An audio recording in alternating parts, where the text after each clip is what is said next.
Hello friends, आज मी business करणाऱ्यांसाठी एक गोष्ट आणली आहे. बिझनेसमध्ये सुरुवातीचे काळ हे खूप कठीण जातात. कधी कधी प्रॉफिट होत नाही, कधी कधी खूप लॉस होतो. त्यानंतर काही वेळाने आपल्याला असं वाटतं की हा बिझनेस आपण बंद करून टाकूया, यातून आपल्याला काहीच मिळत नाही आहे.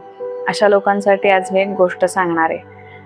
एक शेतकरी त्याच्या शेतामध्ये बांबूचे शेती करायची असं ठरवतो, म्हणून तो त्याची बियाणं आपल्या शेतीमध्ये रोवतो. पहिलं वर्ष वाट बघतो, पण बियांना अंकुरही फुटत नाहीत. दुसऱ्या वर्षीही वाट बघतो. तिसरं आणि चौथं वर्षही असंच जातं.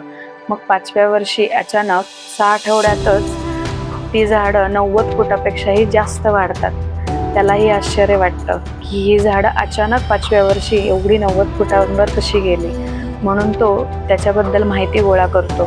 त्यानंतर त्याला समजतं की ही झाडं पहिली 5 वर्ष आपली मुळं मातीमध्ये घट्ट रोवण्याचा प्रयत्न करतात. त्यामुळे त्यांना खूप उंच जाण्यासाठी मदत होते आणि तो 90 फुटांचा तोल सांभाळायला त्यांना आधार मिळतो. त्यामुळे थोडेसे पेशन्स ठेवा, सातत्य ठेवा आणि थोडीशी वाट बघा. सगळं व्यवस्थित होईल. अशा प्रकारचे व्हिडिओ पाहण्यासाठी सबस्क्राईब आणि फॉलो करा.